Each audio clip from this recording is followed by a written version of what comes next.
अनंत कोटि दंडवत सतगुरु देव को। अपना माणिक मोती वाला विषय चल रहा है, स्वरूप गीता के माणिक मोती। उदालक ऋषि का उपदेश चल रहा है। तो उदालक ऋषि श्वेत केतु को 4 बार महावाक्य दे चुके हैं, अनेक युक्तियों से अलग अलग। लेकिन श्वेत केतु ने फिर पूछा। पिछला श्वेत केतु को उदालक ऋषि जी ने बताया वृक्ष के उदाहरण से कि वृक्ष के मूल के अंदर जीवात्मा, जीव विशेष है। जब तक तुम मूल को नहीं काटोगे वृक्ष नहीं मरेगा। कहा टहनियाँ काटेंगे तो टहनी मरेगी, वो सूखेगी। इसी प्रकार उन्होंने उदाहरण दिया कि मनुष्य के अंदर भी जो बुद्धि है, मूल है इसका, शरीर का मूल बुद्धि है, सिर में है, सारा खोपड़ी के अंदर। इसको कंट्रोल रूम भी कहते हैं। अगर किसी का सिर काट देते हैं तो जीव यहाँ से चला जाता है। घर ही तोड़ दिया तो जीव चला जाता है। और शरीर का एक एक अंग अगर कट जाता है तो जीव शरीर से नहीं जाता। तब उन्होंने ये बात कही थी कि जो ये जीव है, ये सत है, ये आत्मा है और वही तू है। भाई शरीर नहीं है, तू तो शरीर है तो इसमें रहता है, और नहीं है तो यहाँ से कर्मों के अनुसार चला जाता है। अब उसने फिर कहा कि महाराज मुझे और कोई युक्ति देकर समझाओ कि मैं कैसे आत्मा हूँ, मैं कैसे ब्रह्म हूँ। आपको यहाँ ये भी बताएंगे कि जीव के लक्षण और परमात्मा के अलग अलग करके कि कैसे ये जीव बस अज्ञान के कारण जीव है। तो कहा मुझे अलग से युक्ति दो। तो अब वो एक नई युक्ति दे रहे हैं। श्वेत केतु ने अपने पिता से पुनः समझाने के लिए कहा। तो उदालक ऋषि ने कहा अच्छा, और फिर आत्म तत्व का उपदेश तत्व करने लगे। आरुणि ऋषि ने कहा हे सौम्य, अब एक और वृक्ष होता है वट का वृक्ष, अपने यहाँ भी सामने था वट का पेड़, जिसके जो फल लगते हैं उसके अंदर छोटे छोटे बहुत सारे फल होते हैं, छोटे छोटे पतले पतले टहनियाँ सी बनी होती हैं, और ऊपर से वो बंद होते हैं गोल आकार में। तब उन्होंने कहा कि सामने वट का वृक्ष है, उसका एक फल ले आओ। वो आत्मा को समझा रहे हैं कि आत्मा कैसे, कहाँ पर। तो ध्यान से इसको सुनना है। घर पे भी श्वेत केतु ने ऐसा ही किया, एक फल ले आए। पिता ने कहा इस फल को तोड़ो। फल को तोड़ा तो जो ऊपर का गोल परत थी वो फूट गई, और उसके बीच में वो जैसे अंजीर भी निकालते हैं ना, तो बीच में दाने दाने निकलते हैं, उसमें लंबे लंबे निकलते हैं, कभी आपने देखा हो तो, पत्तियां सी बनी हुई। तो उन्होंने कहा कि इस फल को तोड़ दो। श्वेत केतु ने फल को तोड़ दिया। पिताजी ने पूछा इसमें क्या है?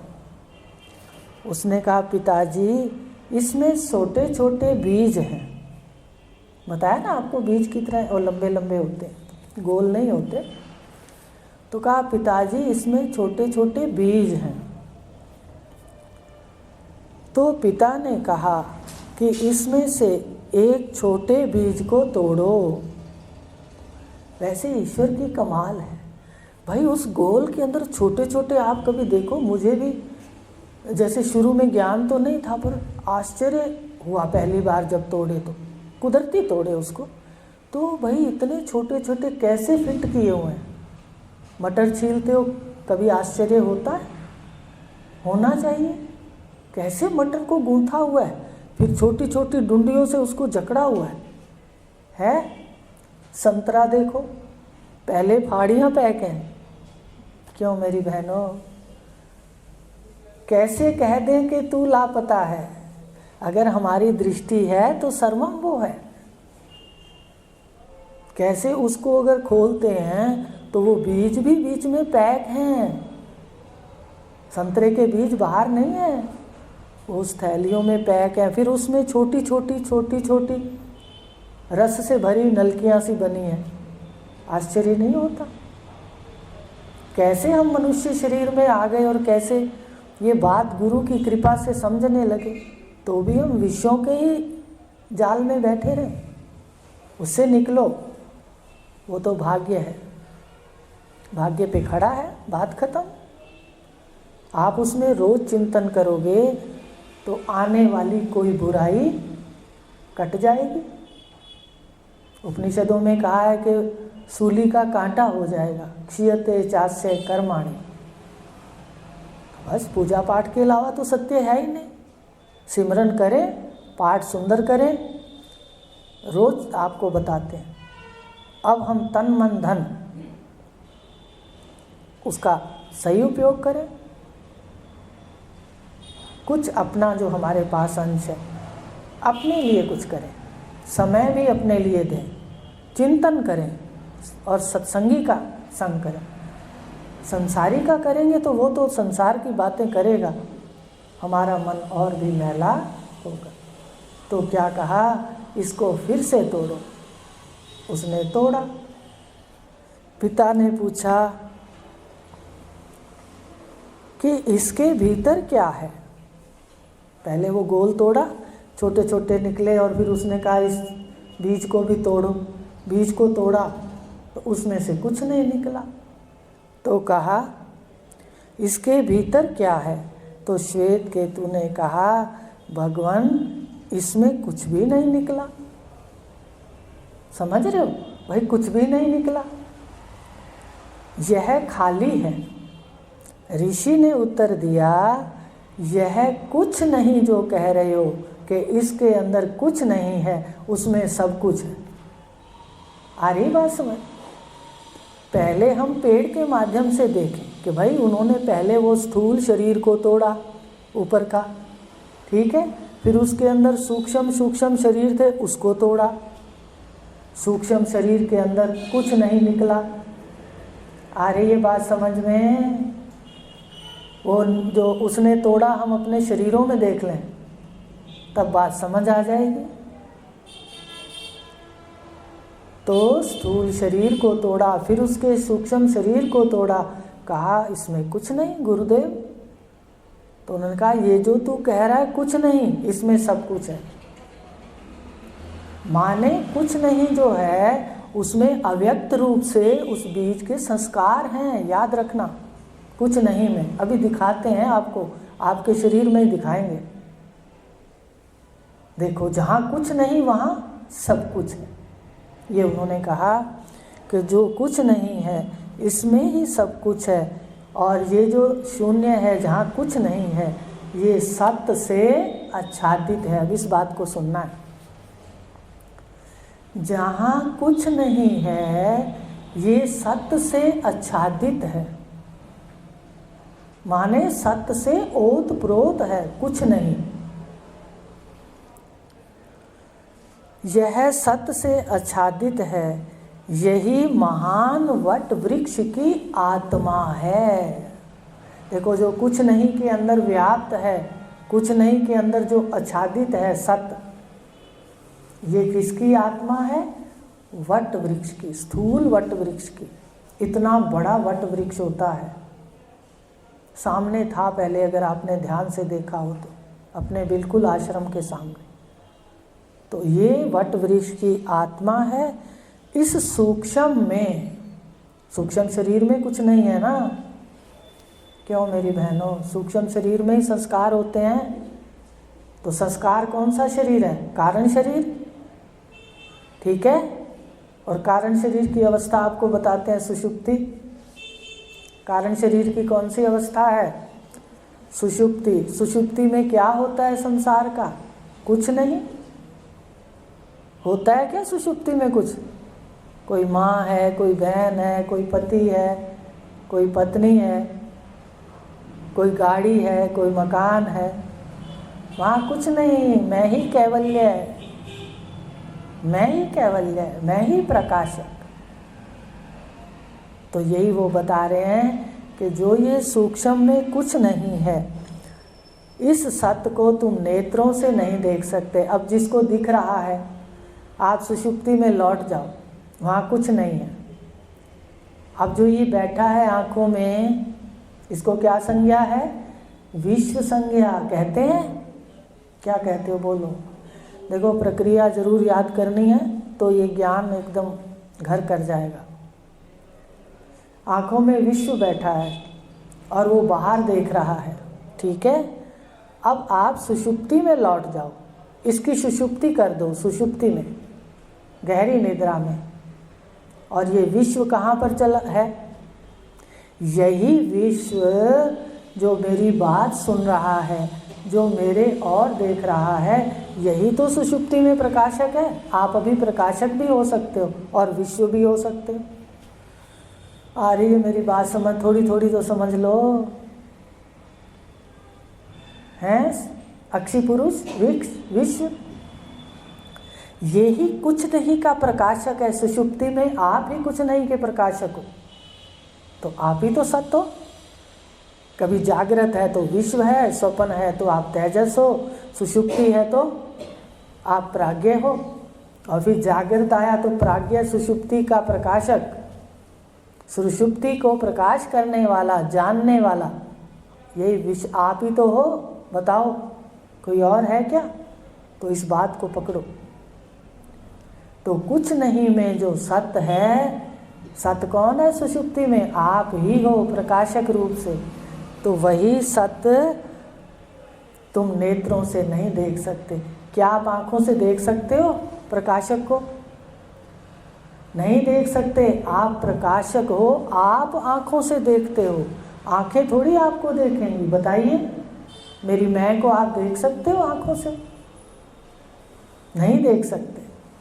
आंखों को देख सकते हो, आंखों से देख सकते हो, पर आंख उसको नहीं देख सकती। केन उपनिषद के अंदर है जिसको बुद्धि नहीं जान सकती, जिसको मन नहीं जान सकता, पर जो मन को जानता है, बुद्धि को जानता है, हे सौम्य, वह तू है, आत्मा है, ब्रह्म है। तो कहा कि ये जो सत्य है, कुछ नहीं का जो प्रकाशक सत्य है, उसको नेत्रों से नहीं देख सकते। यह सत्य वृक्ष की आत्मा है। अब जब उस सूक्ष्म शरीर को तोड़ा गया, उसमें भी क्या था? कुछ नहीं। पर वहाँ कुछ नहीं नहीं था, वहाँ तो आत्मा व्याप्त है सामान्य रूप से। तो कहा ये जो कुछ नहीं की आत्मा प्रकाशक है, ये जगत की आत्मा है। और हे सौम्य, हे श्वेत केतु, तत्वम असि, वह तू है। देखो कितने सुंदर उपदेश है। वाह मेरे गुरुदेव, इतने उपनिषद पढ़े थे, हमें तो नहीं पता था कि ऐसी बात कह रहे। तो अब ध्यान से देखें तो वो जो फल लाया, सबसे पहले वो ऊपर का शरीर फोड़ा, उसने तोड़ा, उसमें से सूक्ष्म शरीर निकले छोटे छोटे, उसने उसको भी तोड़ा, उसमें से कुछ नहीं निकला। तो यहाँ भी देख लो, ये जो स्थूल शरीर है, इसके परे सूक्ष्म शरीर है। ये जब फूट जाता है, माने छूट जाता है मृत्यु के समय, सुषुप्ति के समय, पर मृत्यु का देख लो, जब ये स्थूल शरीर छूट जाता है तो सूक्ष्म आपके पास रहता है। मृत्यु में कौन सा शरीर छूटता है? ये स्थूल छूटता है। इसमें जो सूक्ष्म है वो इसके साथ रहता है। अब सूक्ष्म शरीर के अंदर कौन से पुर्जे हैं सूक्ष्म शरीर के? मन, बुद्धि, चित्त और अहंकार है ये बात। अब मन, बुद्धि, चित्त, अहंकार को अगर अपन फोड़ते हैं, माने उसके अंदर देखते हैं, तो सारे क्या भरे पड़े हैं? संस्कार भरे पड़े हैं। लेकिन सुषुप्ति में वो किस में लय हो जाते हैं? कुछ नहीं में। सुषुप्ति में क्या है क्या कुछ? बताइए। क्यों पीछे बैठे हो? अगर सुषुप्ति में कुछ है आपके सामने तो मुझे बता दो, मैं भी देख लूँगी कि भाई वास्तव में है, हम भी आनंद लेंगे। है सुषुप्ति में कुछ? नहीं है। तो ये जो नहीं है इसमें ही तो सब कुछ है। आत्मा भी व्याप्त है, स्फुरना है। अब आप धीरे धीरे समझोगे जब आपको दर्शन होंगे। वहाँ भी आत्मा है और स्फुरना है, और जो कुछ नहीं माने संस्कार हैं वो सारे लय हैं तो सही। जन्म तो देते हैं, मरण तो देते हैं, तो इसलिए संस्कार भी हैं। आपको कई बार उदाहरण दिया है कि घर मान लो सामान से भरा पड़ा है, आप रात्रि के समय बटन ऑन, मान लो बिजली चली जाती है या आप बटन बंद कर देते हो लाइट का, तो सारा सामान अंधकार के अंदर लीन हो जाता है। होता तो है पर वहाँ कुछ नहीं दिखता। इसी तरह सुषुप्ति के अंदर जो कुछ नहीं है, ये संस्कार अभी हैं, पर सुषुप्ति की तमोगुण की गहरी निद्रा है, तो संस्कार दिखते नहीं हैं तो सही। तो आपका प्रश्न होगा, ये संस्कार ये कब कटते हैं? ये चौथा शरीर जब गुरुदेव देते हैं, तत्व ज्ञान का महाकारण दे महावाक्य, तब जाके कटते। तो इस कुछ नहीं में आत्मा भी ओतप्रोत है। सुषुप्ति को देख लेना, ना समझ आए तो फिर प्रयास करना। केवल श्रवण का प्रयास करो। केवल साधक के लिए एक ही कर्म बाकी बचता है, केवल सुनना। सुनना ना छोड़े, नहीं तो बिल्कुल अंतःकरण फिर वैसे हो जाएगा। इसलिए बार बार कहा, कैसा भी ज्ञान है एकदम दृढ़ हो जाएगा ब्रह्म ज्ञान। कैसे? सिर्फ श्रवण मात्र से। तो इस प्रकार वो शून्य में भी व्याप्त है सत्य, और वो शून्य का प्रकाशक आप सुषुप्ति में देख लो। हे सौम्य वो तू है। ये कह के उन्होंने कितने हो गए महावाक्य? 5 हो गए। आज इतना ही लेंगे, कल फिर नया लेंगे। हरिओम शांति।